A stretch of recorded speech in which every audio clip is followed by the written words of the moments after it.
Today we're going back to the basics on how to paint furniture black for beginners. No paint sprayer, this is all by hand. I'm including how to know if you need a sand or not, and sharing some different options of paint and tools to make your project easier. So let's dive in. This is the piece I'm painting black today. Knowing what kind of material you're working with is always the first step in painting furniture. If you're painting laminate, the plastic really slick stuff, then you'll need to do some extra things before you paint, or else the paint will just scratch right off. When we look closely at the top of this dresser and feel it, it feels extra slick and kind of like plastic. And instead of a natural wood grain, there is no texture to it. That's laminate. The rest of it seems to be wood. It has a natural wood grain texture, it's not slick and shiny, and it doesn't feel like plastic. I don't want to make this video too long, so I didn't want to get into too much detail about it here. But let me know in the comments if you want me to do a separate video on how to tell what your furniture is made of. If you can't tell what your furniture is made of though, I have a couple of tricks that you can do to make sure your paint sticks. But first, the next step is to remove the hardware. And then I clean the surface really well. No matter what your furniture is made of, it all needs to be cleaned really well with a degreasing cleaner. We need to remove all the oils, wax, grime, and dust from the surface, or else our paint won't really stick to the furniture. I like Crud Cutter, but you can use dish soap in warm soapy water or TSP. Alright, now for a little trick. Paint a sample of your paint onto a few different parts of your furniture, then let it dry for 24 hours. I actually did a sample without scuff sanding beforehand and a sample with scuff sanding before painting.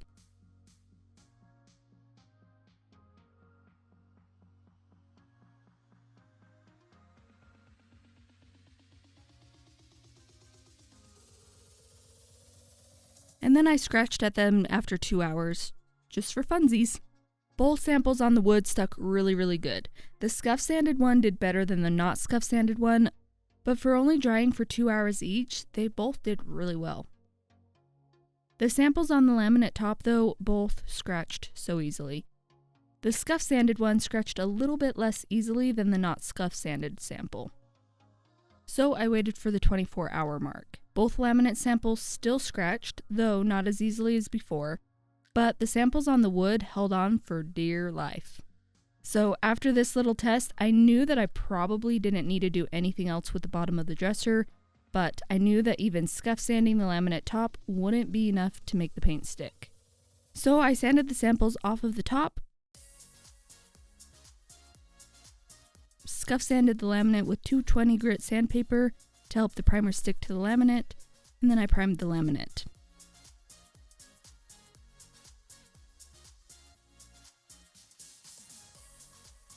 This time I tried out this Aqualock primer in black.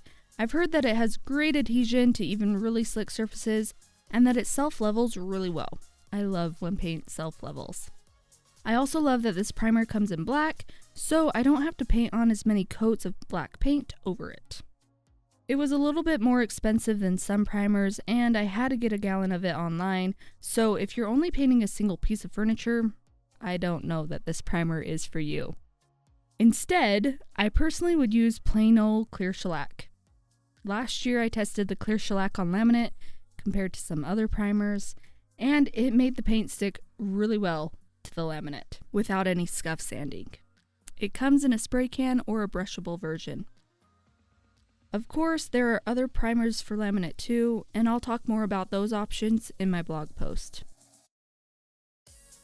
Since this primer is new to me, I did a scratch test on it just to make sure that it was really sticking to the laminate before I wasted my time painting.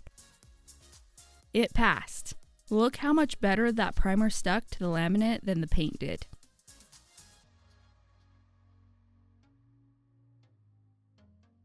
I did end up scuff sanding the bottom of the dresser too, just to show you what scuff sanding wood by hand can look like. You would want to scuff sand if your paint sample on wood doesn't pass the scratch test. We don't need to remove the old finish and get it down to raw wood. We just need to scuff it up a little bit so the paint has something to hold on to. Think of how hard it is to hold on to something that's really slick in your hands, like a brand new phone without a case. But if that phone has a case that isn't as slick and maybe has some texture on it, it's so much easier to hang on to. The same thing is true with paint and wood. Paint has a hard time holding on to a slick surface, but if we scuff it up and remove the shine a little bit, then the paint has a much easier time of holding on. On the grooves and details, I put the folded edge of the sandpaper into the groove and rub it back and forth. The goal is just to scuff up the entire surface.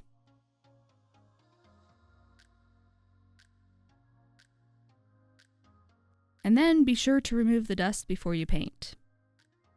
Now that I know that my paint will stick, it's time to paint. I used my favorite brushable black paint, General Finishes Milk Paint in the color Lamp Black. It's water-based, so it doesn't have harsh fumes, and cleanup is easy with soap and water.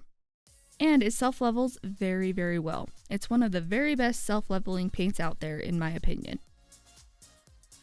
I brushed it on with my round paintbrush from Zebra. You can use a cheaper paintbrush, but Zebra brushes are usually around $10 and are great quality. In general, the cheaper quality, the more brush marks you'll have in your paint. The better quality paintbrush, the less amount of brush marks you'll get.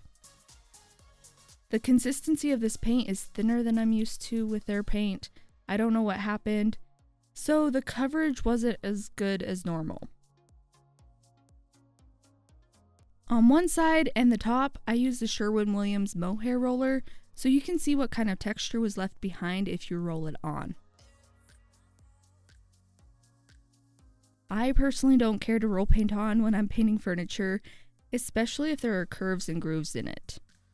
Rollers just can't get into all those details as well as a paintbrush, so I end up using both a brush and a roller, and I feel like personally I just have more control over a brush than a roller. I'm curious though, what do you prefer, a brush or a roller or a sprayer? Let me know. The good news is though that you can paint however you want to.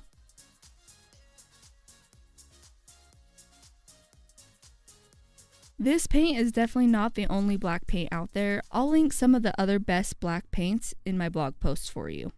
Here's what the paint looked like after the first coat had dried for a couple of hours.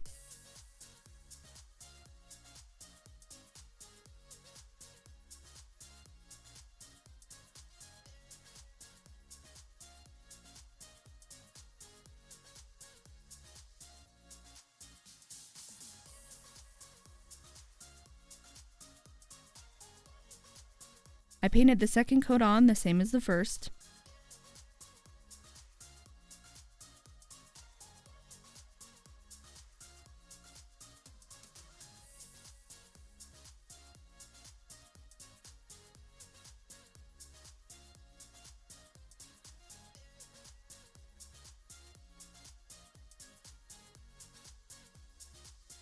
But there were some areas that didn't have full coverage still, so I ended up painting a third coat on.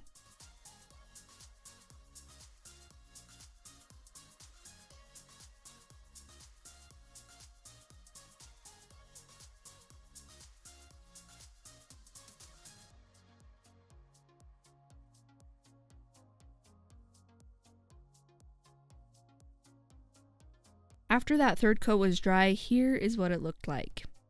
There are some brush marks, but for the most part, they leveled out and blended in with the wood grain.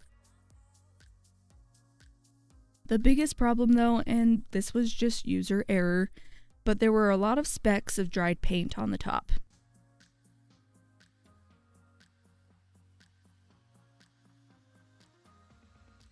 So, between the thicker brush marks and the specks of paint from the roller, I decided to sand the top to get rid of those.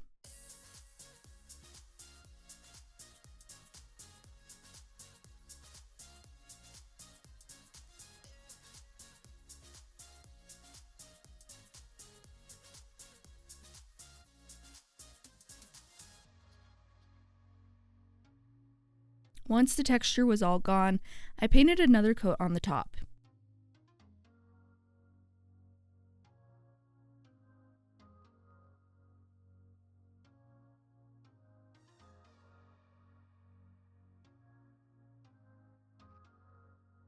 And here's what the brushed on paint looked like after it was mostly dry.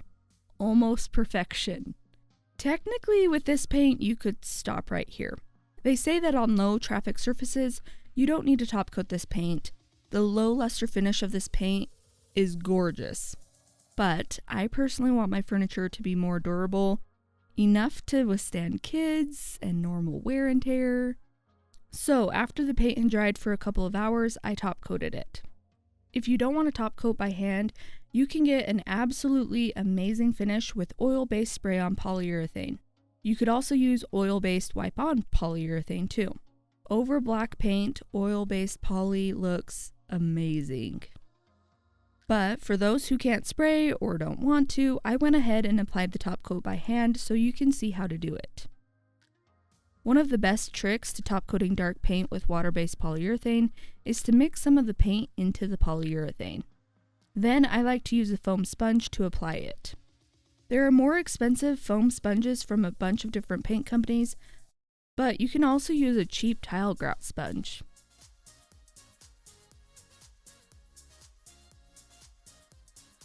Someone suggested to put a nylon stocking or pantyhose over the sponge, so I'm trying it out today. And spoiler alert, I think I'm going to keep doing it like this.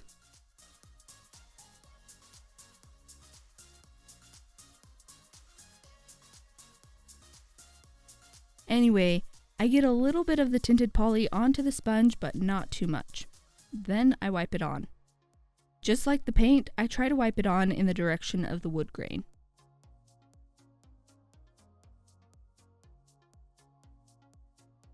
And I try not to go back over it more than a time or two. I like to wipe it on the edges, then wipe down the middle, trying not to leave a bunch behind on the edges. For the drawers, it works best for me when I wipe it on the edges first with a sponge that doesn't have much poly on it. I didn't want too much poly in all of those grooves. And then I put more poly on the sponge and wiped it across the drawers, going off each side.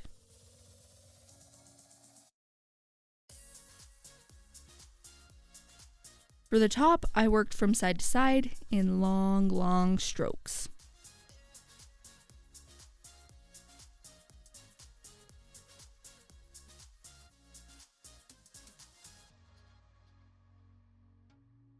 Then I let it dry for a couple of hours. While it dried, I wrapped my plastic glove around the foam to keep it from drying out while I waited for the first coat to dry.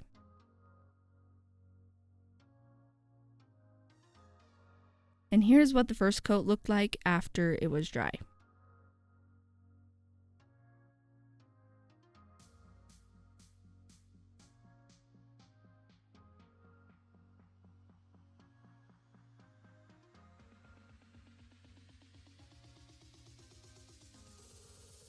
Then I wiped on another coat of poly all over.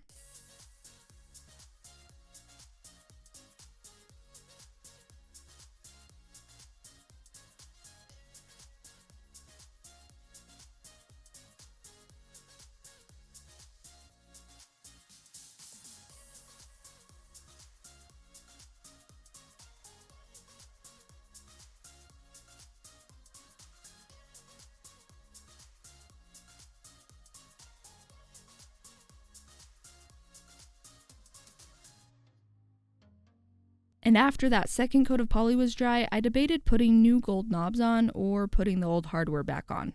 Which one would you choose?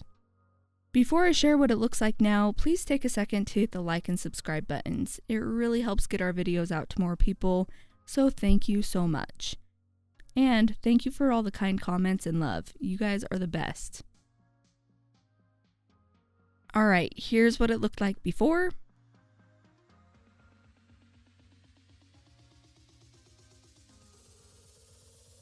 And here's what it looks like now.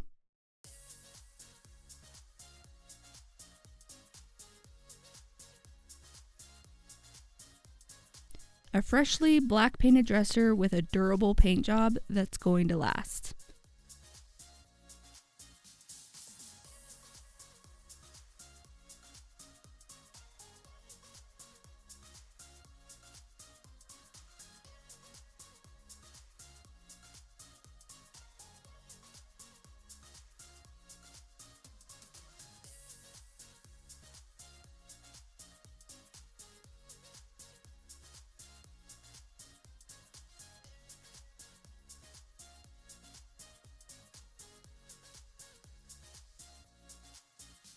What do you think?